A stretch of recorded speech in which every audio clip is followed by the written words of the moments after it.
Hello students, welcome to okay study YouTube channel.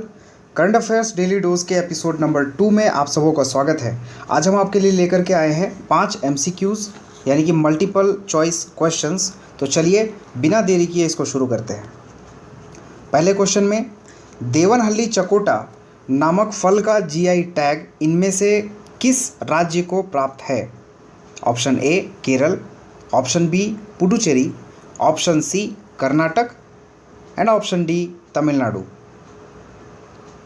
इसका सही उत्तर होगा ऑप्शन सी कर्नाटक।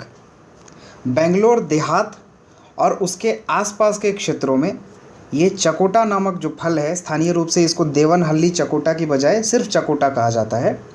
तो इसका बृहद रूप में उत्पादन किया जाता है और GI टैग के बारे में हमने आपको कल ही बताया था एपिसोड नंबर 1 में। तो आप एपिसोड नंबर 1 में जा कर के GI टैग से संबंधित जितने भी इन्फॉर्मेशन हैं उसको वहाँ से प्राप्त करें। तो अगले प्रश्न की ओर आगे बढ़ते हैं। अगला प्रश्न है क्वेश्चन नंबर 2। हाल ही में कोविड-19 के प्रसार को रोकने के लिए सार्वजनिक स्थानों में लगाए जाने वाले संक्रमण रोधी टनलों में किस रसायन का प्रयोग किया जा रहा है? Option A potassium hypochloride, option B sodium hypochlorite, option C methyl alcohol and option D साधारण sanitiser.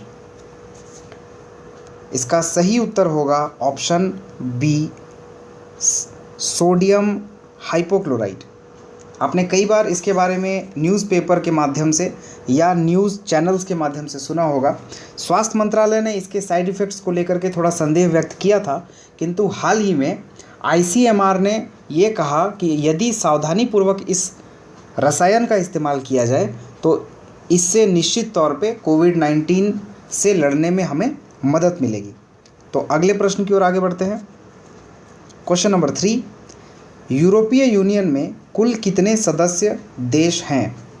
Option A 25, option B 26, option C 27, option D 28। इसका सही उत्तर होगा ऑप्शन सी 27। यदि यही सवाल 2019 में आपको पूछा जाता या जनवरी 2020 के पहले पूछा जाता तो इसका सही उत्तर क्या हो जाता? Option D 28। जनवरी 2020 में यूरोपियन यूनियन से एक पहला देश के रूप में एक देश बाहर आ गया। बताने की कोशिश कीजिए कौन सा देश था? तो ये देश था यूनाइटेड किंगडम, जो कि यूरोपियन यूनियन से बाहर आ गया, यानी कि उसकी सदस्यता उसने त्याग दी। इस पूरी परिघटना को ब्रेग्जिट कहा गया। आपने कई बार ब्रेग्जिट के बारे में सुना होगा, तो ये ब्रेग्जिट था। अगले प्रश्न की ओर आगे बढ़ते हैं। Question number 4। रोहिंग्या समुदाय मूल रूप से किस देश से संबंधित है? Option A Bangladesh, option B Thailand, option C Myanmar, option D Maldives. इसका सही उत्तर होगा option C Myanmar. Rohingya Muslim समुदाय कई बार चर्चा में न्यूज़पेपर के माध्यम से या न्यूज़ चैनल्स के माध्यम से या इंटरनेशनल ऑर्गेनाइजेशंस के माध्यम से आपको चर्चा में सुनाई देगा या दिखाई देगा। वास्तव में यह समुदाय म्यांमार के उत्तर पश्चिम में स्थित रखाइन प्रांत से आता है। रखाइन प्रांत एक प्रांत है जो कि म्यांमार के उत्तर पश्चिमी दिशा में अवस्थित है। म्यांमार भारत का पड़ोसी देश है, इसलिए हमारा पड़ोसी होने के नाते हमें रोहिंग्या समुदाय या रोहिंग्या शरणार्थियों को यहाँ भारत में भी देखने का मौका मिलता है। भारत में लगभग 40,000 से अधिक रोहिंग्या शरणार्थी अभी वर्तमान में रहते हैं। तो इस तरीके से ये न्यूज़ इम्पोर्टेंट हो जाता है। अगले प्रश्न की ओर आगे बढ़ें। Question number 5। प्रसिद्ध कलाकार श्रीमती तीजन बाई का संबंध इनमें से किस कला से है?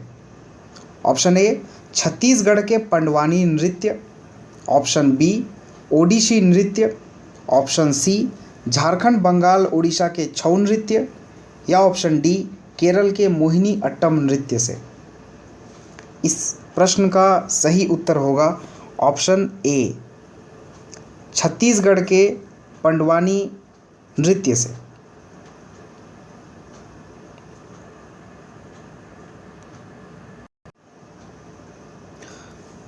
श्रीमती तीजन बाई जो कि छत्तीसगढ़ से आती हैं, उन्होंने पंडवानी नृत्य को विश्व स्तर पर प्रसिद्धि दिलवाई, जिसकी वजह से उनको पद्मश्री, पद्म भूषण एवं पद्म विभूषण पुरस्कार भारत में मिल चुके हैं। इसके अलावा देश विदेश में इन्हें बहुत सारे अन्य पुरस्कार भी मिले हैं।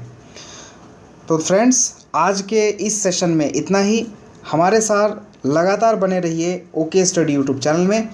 हमारे फेसबुक एंड टेलीग्राम लिंक आपको डिस्क्रिप्शन में मिलेंगे। अगर आप इस चैनल पर नए हैं तो सब्सक्राइब भी करिए और बेल आइकॉन को ज़रूर दबाएं ताकि लगातार आपको नोटिफिकेशंस मिलते रहें। आज के लिए इतना ही। जय हिंद।